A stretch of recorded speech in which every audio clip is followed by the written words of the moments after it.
Hi everybody, it's Mr. Gray here. Thank you again for another really fantastic week. We have a 3-day weekend coming up, and then we are sprinting quickly ahead toward spring break, and then the end of the year I'll be here before you know it, but we have tons to do as always. I have a bunch of announcements. So on Monday, March 18th, there's no school on Monday, March 11th. So this coming week, there is no school. On the next Monday, we're doing our last opportunity to get the times for the mile run. And so we expect it to be wet in the morning on the grass, so just plan accordingly with shoes or an extra pair of socks or whatever you need. Our chit chat presentations start next week. Each of the students have come up with a topic that they are going to teach. Of all the chit chats, this is the one that is the best one for students to practice in front of you. Managing their time is much more difficult, particularly if it's interactive with the class, and many of them are. So it's a great thing to practice. There are some kids doing their chit chat speech on Tuesday, the 12th, and then all the way through the next Monday, the 18th. So that'll be really fun to hear, and hopefully you get a chance to see that.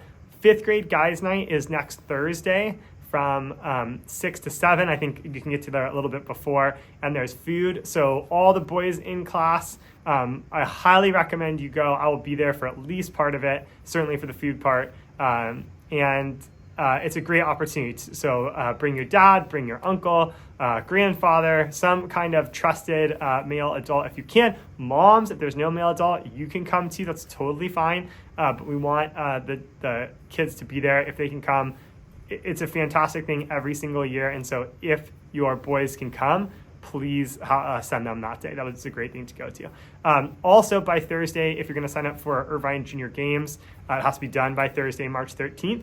As you know, coming up is our walk through the American Revolution. Hopefully the kids are playing out their costumes, practicing their lines. Some kids are bringing in cardboard from home for props that we're working on. So we're doing a lot of practice and work on that. But that's coming up on Wednesday, March 20th. And like I think I've told you before, on that day, the kids can come dressed that morning. And if they want to bring a change of clothes, that's fine, because it's most of the morning. So it goes from 8:30 to 11:30. And then we'll have a chance to kind of change if the kids want to. But of course, they can wear their costumes all day. No problem. It's a short day, so it's no big deal. If you haven't signed up for a spring conference and you want to, there's a sign up form on our updates page.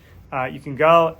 If I requested a conference from you, you would have gotten an email already that said that. And then also, if you want to have a conference for any reason, you can just sign up and just let me know, this is what I wanted to chat about sometime ahead of time. But conference week is, just a couple of weeks away, the last week before spring break. So we have next week, March 11th through 15th, and there's no school on Monday. The week after that is March 18th through the 22nd. That is a normal week. Except for a walk through the American Revolution. And then the last week before spring break is the 25th to the 29th of March. And that week is early dismissal every day. So it's 105 dismissal every day to allow for spring conferences. The other announcement I want to tell you about is next week we're lucky enough to have a representative, someone who works at the company Rivian, which is an electric car company.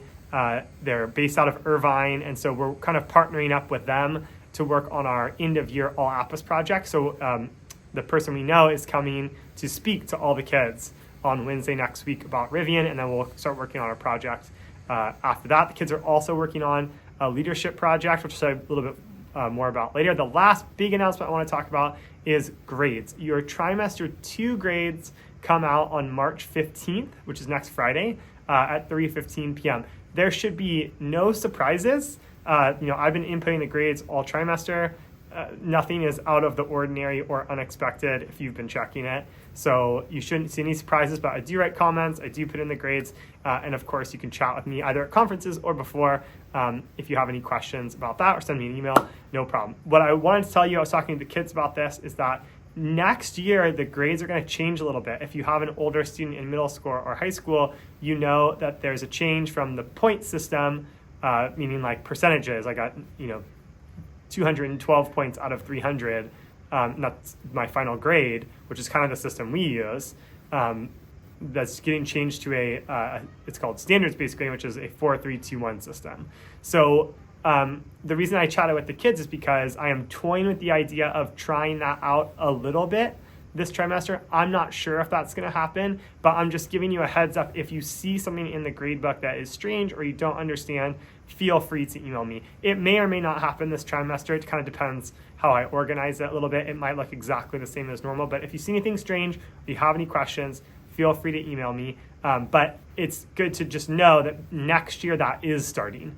So when they start 6th grade next year, they will have a different grading system, as well as 5th grade and all the other grades. So long story short, as always, if you have any questions, please let me know.